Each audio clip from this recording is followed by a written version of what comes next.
the challenges faced by importers and the business community when dealing with the Nigerian Customs Service is often fraught with frustrating bureaucracy, bottlenecks, delays, and sometimes some alleged extortions. Now, this development has so far affected the ease of doing business policy of the federal government, which many say is hampering businesses and discouraging investments into the country. Due to the increased competition as a result of globalization, importers, exporters, and other critical stakeholders are demanding a cheap, faster, reliable way of taking goods in and out of the seaports to remain competitive, and these have to be championed by the leadership of the customs, who are seeking to collect more revenue on consignments through increments in tariffs. To discuss more of this on our show today, to understand what it means for businesses, I'm being joined via Skype from Abuja by the Managing Director and Chief Executive Officer of Dignity Finance and Investment Limited, Dr. Chijioke Ikechukwu, is also the former Director General of the Abuja Chamber of Commerce and Industry. Thank you so much for your time, sir.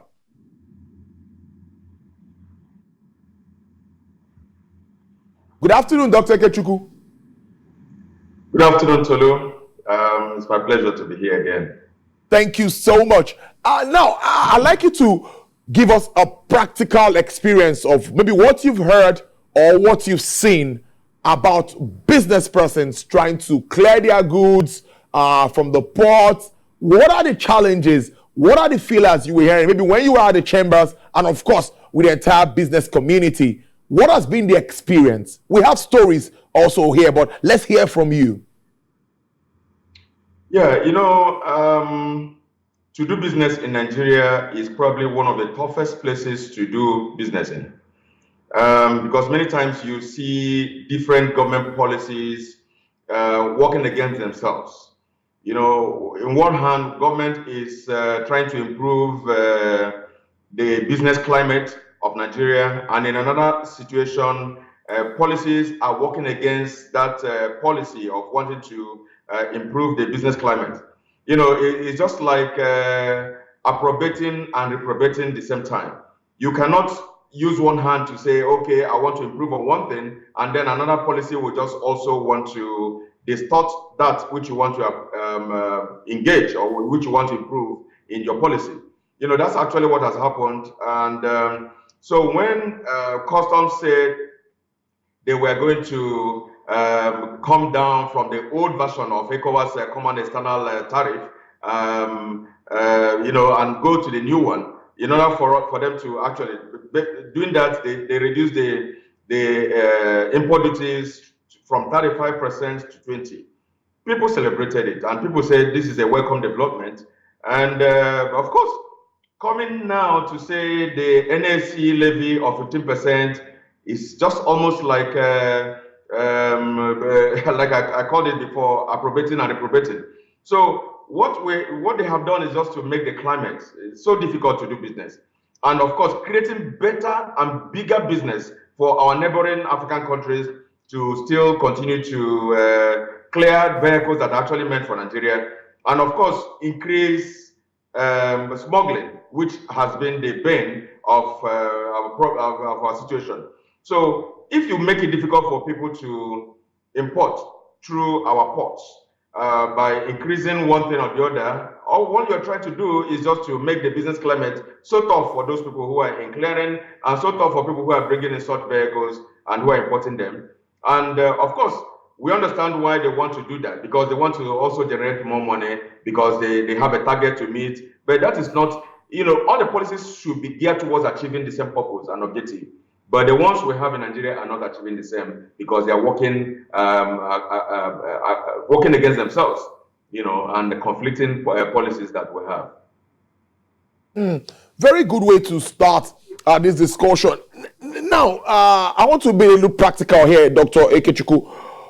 The motive is the motive to reduce importation of used vehicles and promote local production.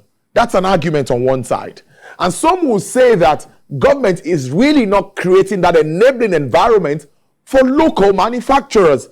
if all of these tariff issues continue to pop up. Now, do you think that we have an environment to promote local production? When I was young, I remember, younger than this, I'm still young though. I remember the Volkswagen, Peugeot. People were buying new vehicles in this country. What happened? Yeah, that's the situation we have found ourselves. Many times when Nigerians recall what we used to have in those days, if you know the number of assembly plants we had in Nigeria, you honestly have pity for this country. You mentioned Volkswagen, you mentioned Peugeot. There were many others. Land Rovers, through Shetaya, used to assemble somewhere in Bauchi, and many of them, we used to have them. In those days, there were no fairly used vehicles. Virtually everybody drove a brand new car. Teachers were able to afford them, and even ordinary civil servants were able to afford them. But today, we know what the situation is. To say we are increasing all these tariffs in order to protect the local market, what is in the market? You cannot give what you don't have. We don't have enabling environment for manufacturing of cars or even for assembling of cars. So to say the reason for increasing these tariffs is just to create enabling environment for a local manufacturing of vehicles, we don't have that environment. We don't have that environment because there are a whole lot of issues inhibiting that objective from happening. We know what the power sector is doing for us in Nigeria. We know the cost of power and cost of diesel or petroleum products. When we have this, we need to look at how many companies that have shut down in Nigeria and have gone back to their various countries, or even went to neighboring countries to establish their factories. We know the fact that we used to have two major tire companies in Nigeria, Michelin in Port Harcourt and Dunlop in Lagos. Where are those companies today? They used to manufacture tires in Nigeria. And so if we look at this, the same issues that affected them are going to be the same issues that are going to affect car manufacturing in Nigeria. And so if the environment is not there, why don't we make do what we have? I know, yes, having to manufacture in Nigeria will help reduce the pressure on foreign currency. But do we have that environment? Can we afford it? Do we have the power sector that can actually support this kind of manufacturing?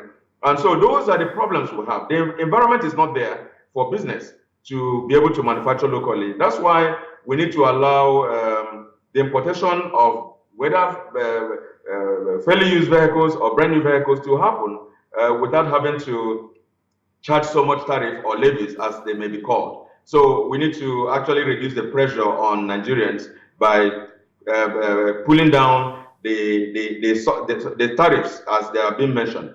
I know, of course, last year, at the end of last year, customs met a revenue budget, met a revenue situation of 2.24 trillion. And they celebrated it because it was far above their budget, their target of 1.7 trillion. And so there is pressure on one side, asking them to generate more revenue and generate more revenue. And the more they put that pressure on them, the more we're going to be having issues, because the other way, in order to develop and grow business, we're not having that improvement. Let me follow up with asking you that many will say, what really should be the priority of government? Is it revenue generation or supporting this initiative of ease of doing business, which we've pushed for some time now? Government will definitely say they need revenue. And on the other side, they want to promote ease of doing business. Dr. Kechiku, which comes first in this situation that we find ourselves? I can tell you the two of them are very important to government. Government needs to survive. Government needs to survive, and to survive, government has various areas of revenue expectations. One is from the customs, which you know about. The other one is from tax, all kinds of taxes that the government receives. And of course, the other one is just from the sale of our export products and all those. And of course, many other ones coming from different areas. But if this is the case, I think establishing a good business is also as important as having good revenue. But I tell you, one will generate more. If you have good businesses happening everywhere, there will be opportunity for generation of revenue happening for government. So in other words, government will have a seamless generation of revenue if the enabling business climate is, if the business climate is enabled enough to give us good businesses. So I think it's very important for us to have very good climate for business in order for the businesses to generate more revenue for government. That is just the way I'm going to place how important they are to us. So at the moment, we have the likes of innocent vehicles. A few of them are still operational in the country. So how conducive would you say the environment is now for those that are the local players? We still have to contend with power supply, importation of metals and ions that will be used that we don't produce here because Jakarta is yet to work, and all of these challenges. What kind of business model would they have? And eventually, the cars would be cheap. How many Nigerians would be able to afford these new cars? Yeah, of course. You know, those cars are not also as cheap as we could have imagined. At all. Because a lot of things are working, are inhibiting such from being achieved. First of all, you know that some of the raw materials are also imported, and those raw materials will have to go through processes of buying foreign exchange, foreign currency, and those foreign currencies, of course, we know what the exchange rate is today. So if we have that as an inhibition, we also have the fact that you know, the cost of producing in this country is high because of the petroleum product costs and other costs associated with such a production. But you know, for you to do business in Nigeria, there has to be a lot of tenacity. There has to be a lot of tenacity, and that tenacity is that which you can see that Innocent Motors may have for them to be able to do business in Nigeria still. So we expect that every person that must do business in Nigeria must have that tenacity to continue to you know, sustain what they're doing and believe that things will always be better and things will always be good.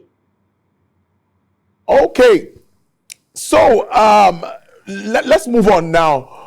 Moving a container from the port, some will even say moving a container from abroad, I don't want to be specific about any country, now let's say maybe China to Nigeria, is almost cheaper than moving the container from the Lagos ports to any location in Lagos. We've heard this argument from the players in this business environment. Now, in your thoughts, what is responsible for all of these delays? The new one we have now is the evaluation thing, which they are saying is not really evaluating the goods and services as it should be done. You know, it's unfortunate that, yes, the cost of moving goods from containers from the wharf to other parts of Lagos may be more expensive than moving them from China or some other countries. It's unfortunate because we already know these problems exist. If problems exist, we need to sit down and look at the solutions. And when you are going for the solutions, you must be looking at them one after the other to see that you are solving these problems and solving them head on. In our case, unfortunately, we're not seeing solutions because these problems have been there in the last few years. You know, the first time we had congestions around the port area, congestions along the road, and of course, we now have the electronic means of clearing today, which actually was supposed to ease the problems of clearing. The other times we had multiple government agencies around the port area causing such delays and such costs. And of course, the big one is the corruption that exists around that space. These are problems we can really solve. And unfortunately, we haven't seen so much effort made to solve some of these problems as they are actually affecting business in Nigeria. So those should be the concerns of Nigerians to be able to make sure that all these problems we have identified are solved and solved systematically and objectively in order for us to keep solving. Because if there is no systematic way of solving these problems, they will remain there for years. if you discover that problems have existed in the last 2 years and up till now we have not solved them, then that means we're not even pragmatic in solving our problems. So we need to work towards solving these problems as they come. So wrapping up finally now, I always like to, after all of the challenges, do you see light at the end of the tunnel for the entire ports environment, of course, business, importing and all of that? What 2022, what kind of year do you see for exporters and of course importers?